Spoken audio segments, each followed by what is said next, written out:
Rádio Nossa Senhora Auxiliadora, a sua rádio ao pé do ouvido.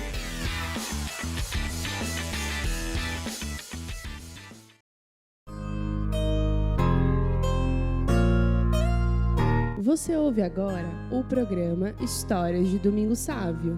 Apresentação, professor José Maurício.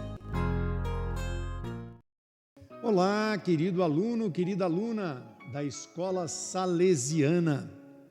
Estamos de novo aqui com a nossa pequena novelazinha sobre a história de Domingo Sávio, contada pelo próprio Dom Bosco.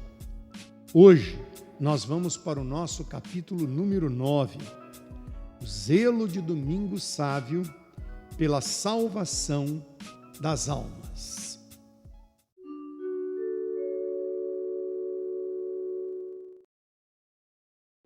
Assim nos conta Dom Bosco. A primeira coisa que se lhe aconselhou para fazer santo foi empenhar-se em ganhar as almas para Deus, pois não há no mundo coisa mais santa do que cooperar para o bem das almas, por cuja salvação Jesus Cristo derramou até a última gota do seu precioso sangue. Domingos compreendeu o alcance desse trabalho e muitas vezes lhe ouviram dizer: como seria feliz se pudesse ganhar para Deus todos os meus companheiros. Aproveitava, pois, todas as ocasiões que se lhe deparassem para dar bons conselhos e avisar os que tinham dito feio ou feito alguma coisa contrária à santa lei de Deus. O que sobretudo lhe causava grande horror e lhe fazia mal à saúde era a blasfêmia, ou ouvir invocar o santo nome de Deus em vão. Se porventura, ao transitar pela cidade ou por qualquer outra parte, lhe sucedesse ouvir semelhantes palavras, baixava penalizado a cabeça e dizia do coração devoto: Louvado seja nosso Senhor Jesus Cristo.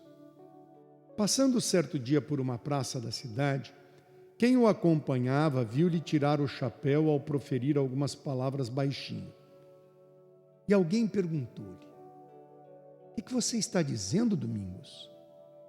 Ele respondeu: Não ouviram aquele carroceiro invocar o nome de Deus em vão? Se soubesse que se arrependia, ia ao seu encontro para o aconselhar a que não nomeasse e voltasse a falar assim do nome de Deus. Mas receio que ainda faça pior. Limitei-me, portanto, a tirar o chapéu e a dizer: Louvado seja nosso Senhor Jesus Cristo. Faço isso com intenção de reparar como é possível a injúria feita ao santo nome de Deus. Os companheiros que estavam com ele se admiravam do comportamento e da coragem de Domingos, e com grande satisfação ainda contam o episódio em honra do amigo e para a edificação dos companheiros. Ao voltar uma vez da escola, ouviu um homem de idade avançada proferir uma horrível blasfêmia. Estremeceu. Dirigiu um ato de reparação a Deus no íntimo do seu coração e fez uma coisa verdadeiramente admirável. Em atitude respeitosa, aproximou-se daquele homem velho e perguntou-lhe se sabia indicar-lhe a casa do oratório de São Francisco de Sales. Perante aquele semblante de paraíso, o homem desanuviou seu rosto carregado e respondeu-lhe que desculpasse, mas não sabia. Se o senhor não sabe o que lhe pergunto, poderá fazer-me outro favor? O que você quiser, disse o homem.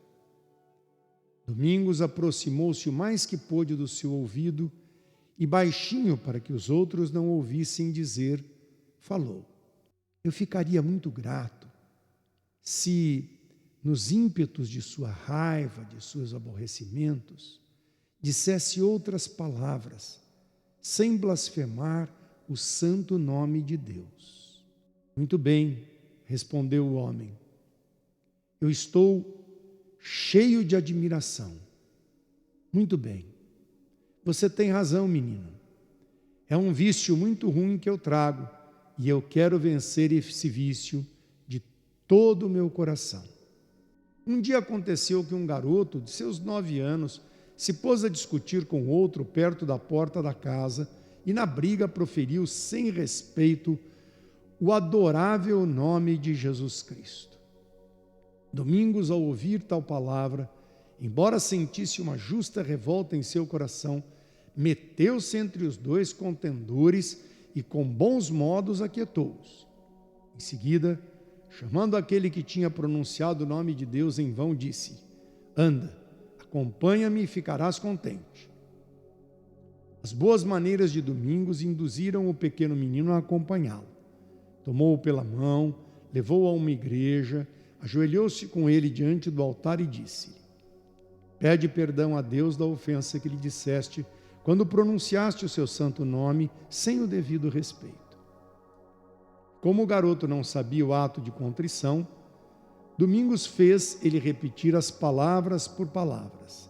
Depois acrescentou: repete comigo o que te vou dizer, a fim de reparares a ofensa feita a Jesus Cristo. Louvado seja nosso Senhor Jesus Cristo, para sempre seja louvado, com sua Mãe Santíssima. Lia de preferência a vida dos santos que mais se tinham empenhado na salvação das almas. Falava com gosto dos missionários que se sacrificam em terras longínquas pelo bem das almas. E não podendo enviar-lhes auxílios materiais, oferecia a Deus todos os dias algumas orações e uma vez por semana, pelo menos, fazia por eles a Sagrada Comunhão. Muitas vezes as pessoas o ouviram dizer: quantas almas aguardam a nossa ajuda na Inglaterra? Oh, se tivesse força e virtude, iria eu mesmo, e com a palavra e com o exemplo, havia de ganhá-las todas para o nosso Senhor. Lamentava muitas vezes a sós consigo e outras com os seus companheiros o pouco zelo que muitos têm em instruir as crianças na verdade da fé. Quando for um seminarista, ele dizia: eu reunirei todas as crianças num quintal, num alpendre, numa sala, e eu vou ensinar-lhes os catecismos, contar-lhes muitos exemplos e fazê-los santos. Quantos meninos se desencaminham por não terem quem lhes ensine a doutrina cristã? E o que dizia confirmava-o em seguida com os fatos, pois apesar da pouca idade e da pouca instrução, gostava de dar catequese na igreja do oratório. E se alguém necessitasse de catequese em particular, dava a qualquer hora do dia e a qualquer dia da semana, com o único propósito de poder falar das coisas espirituais e de dar a conhecer a importância da salvação da alma. Um dia, um companheiro indiscreto tentou interrompê-lo quando estava no recreio e contar um fato. Mas o que tens tu a ver com isso? Perguntou. Que tenho eu a ver com isso? Respondeu Domingos. Tenho muito, porque a alma dos meus companheiros foi remida pelo sangue de Jesus Cristo. Tenho muito, porque somos todos irmãos e como tais devemos amar reciprocamente as nossas almas. Tenho muito, porque Deus recomenda que nos ajudemos a salvar-nos uns aos outros. Tenho muito, porque se conseguir salvar uma alma, asseguro também a salvação da minha.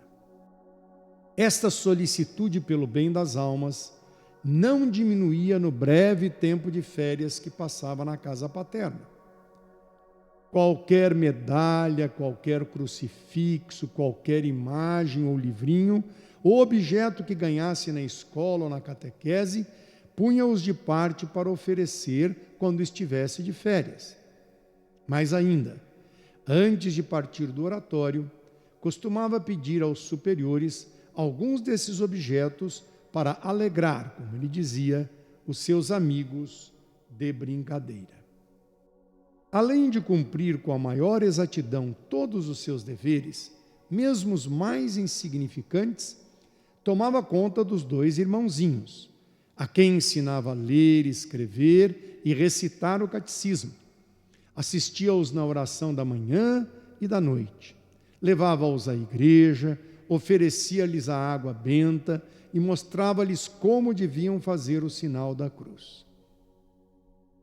Quando estava na sua terra, todos os dias fazia uma visita ao Santíssimo Sacramento e ficava muito contente se conseguia levar alguns dos companheiros.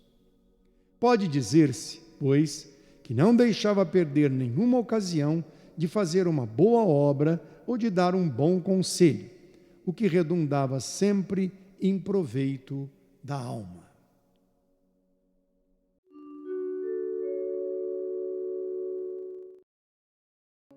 Então, encerramos assim o nosso capítulo 9, que mostrou o zelo que Domingos Sávio tinha pela salvação das almas de todas as pessoas. Outro exemplo maravilhoso que ele nos deixa. Um exemplo de sempre ter palavras de bondade, de amizade, de fé, de esperança, de perdão, de reconciliação. Palavras que constroem a vida do outro, ao invés de palavras que agridem, que destroem, que dividem. Um exemplo do menino Domingos Sávio, que se torna mais que nunca atual nos dias de hoje. Quantas palavras boas eu passo pelo WhatsApp todos os dias? Será que são palavras legais, palavras edificantes, palavras positivas? Isso é uma coisa que nos faz pensar.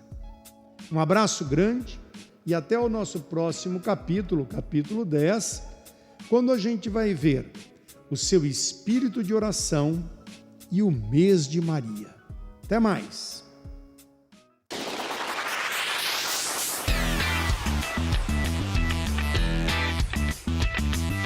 Rádio Nossa Senhora Auxiliadora, a sua rádio ao pé do ouvido. Uma produção do Colégio Auxiliadora de Ribeirão Preto.